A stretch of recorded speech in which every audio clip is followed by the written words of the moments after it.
What's up, everybody, and welcome back to the channel. Now, oftentimes when I discuss new games, sequels, and all of that, games that are on the horizon that are coming out, a complaint that is often leveraged by people is the fact that it seems like originality is not really a thing anymore, and that it seems like a lot of the games are just rehashes of the same ideas and everything like that. And while that might be the case in certain cases, it is definitely not that way with the game that we're going to talk about today, which is of course Cult of the Lamb. Now, this has been developed by Massive Monster and is published by Devolver Digital. It came out on the 11th of August, and I've already racked up almost 20 hours in this game with no end in sight, and it is just a hell of a good time, pardon the pun. Now, on Saturday, I tried to think of the best way to describe this game to someone if I had to explain it from scratch. The best thing that I could figure was something like a roguelite cult simulator SimCity, but essentially that is pretty much what this is. It is a game that plays a lot like something like Animal Crossing, where essentially your core loop revolves around managing a base and managing the resources within that base, and then the other side of the loop, essentially you going on these adventures or raids or dungeons or whatever you want to call them, where you go out to find resources and bring those resources back so that you can further on develop this base.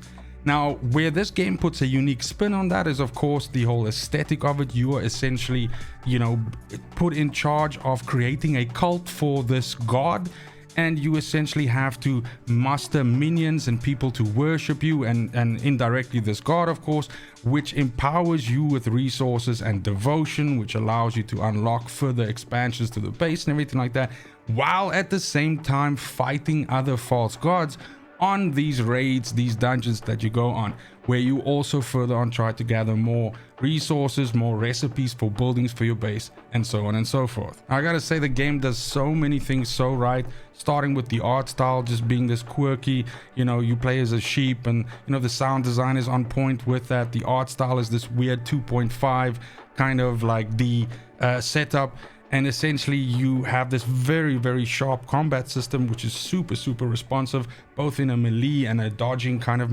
mechanism, which is common for this kind of game, to also being able to use spells and other abilities, unlocks that you can get through tarot cards, which further on augment your abilities and all of that, as you do very responsive combat with all of the different monsters in the game, and essentially pass through these dungeons so that you can fight these bosses. Now, the other side of the game, of course, is the management side, which is inside the base.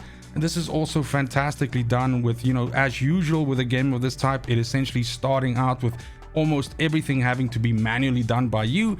And then through, some upgrades and through some additional buildings and things like that you unlock, you essentially automate some of the things that can be done. And so in that way, you also feel this sort of sense of progression as you gather, more minions and people to do your bidding. Now, that brings us to the other part that also makes this game unique to the experience, and that is that your minions, the servants really, that you gather, is another form of resource in this game, and that's really what sets this apart from anything else that I've played like this before.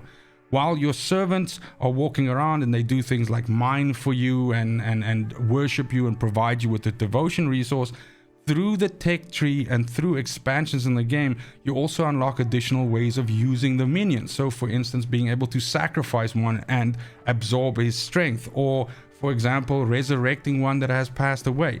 So this is just, it's a fantastic crash and mix of different systems that are working together. And like I said, there's a lot of praises that I can sing to this game, but probably the most impressive thing for me is that oftentimes with games like this, you have kind of like this ebb and flow as you get to know the game, as you unlock things in the game, where at one point there's a lot happening and it's very exciting, and lots of new systems and everything like that, and then you kind of like go into a low where now it's like, okay, you got to collect 40 of this, or you got to kill 60 of that or something like that.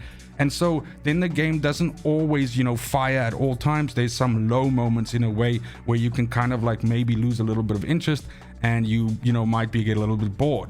Now, that's really probably the best compliment that I can give Cult of the Lamb, because it manages pacing so incredibly well that those moments where you think like, okay, cool, I've got this new ability now, I've got this new thing that I can do now, and so now I need to do that, then it kind of just turns it on its head again by showing you some new mechanic or some new thing that you can now worked towards, or some way in which something that you've been doing a certain way for the first couple of hours in the game now completely changes and you don't have to do it anymore, or it's easier to do, or something like that.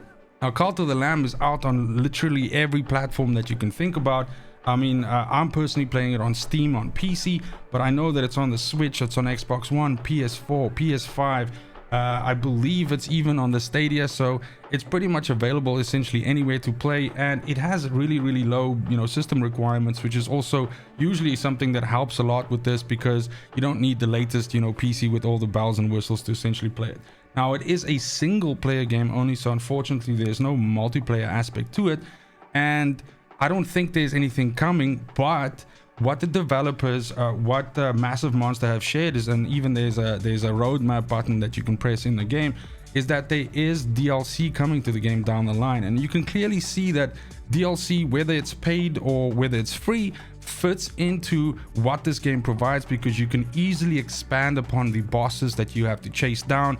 You can create more structures, you have to more locations to visit, and just a lot more gear and things like that that you can wear. So based of course on the success that I'm seeing for this game, and it's gotten like ridiculously high ratings and all of that, I'm releasing this video on Monday night. I've been playing it since last Friday, and I'm sure you've heard of this game already before. I'm not the first person to tell you. So it is doing really well for them, and I mean, absolutely kudos to them. It's a fantastic game, and like I said, in a year that's already so strong with such good content already, this is easily for me in the top 5, and a fantastic distraction from any of the other games that you're playing. So honestly, I cannot recommend Cult of the Lamb enough. While I have Spider-Man and all these other games waiting in the background for me to also play, this is what has been taking most of my time on the weekend, and I'm super looking forward to you guys letting me know in the comments down below if you've tried it out already, what your thoughts are on it. Are you waiting for a sale? Are you on the fence already, or anything like that? And hopefully, if I could convince 1 or 2 of you to give this a try and you really like it, then the mission is accomplished for this video, and I'm super happy about it. But that's it for the video, short and quick one today. I want to get done with this video so I can get back to playing the actual game. So that's how much it's got its hooks in me. And I mean, let's be honest, that's what gaming is really about. It's just, those moments where you're like, okay, cool, I got like an hour, let me play a little bit now. And then before you know, like 5 hours have passed, you're fucking late, you have to go to bed because you got work tomorrow, but goddamn, you were just having so much fun. But that's it. Again, thank you so much for watching, especially if you made it this far. It's just super important to me that you have a fantastic morning, afternoon, and evening wherever you are in the world. And until next video, fucking cheers. They want the best of me now, best of me now, best of me now, best of me. They want the best of me now, best of me now, best of me now, best of me.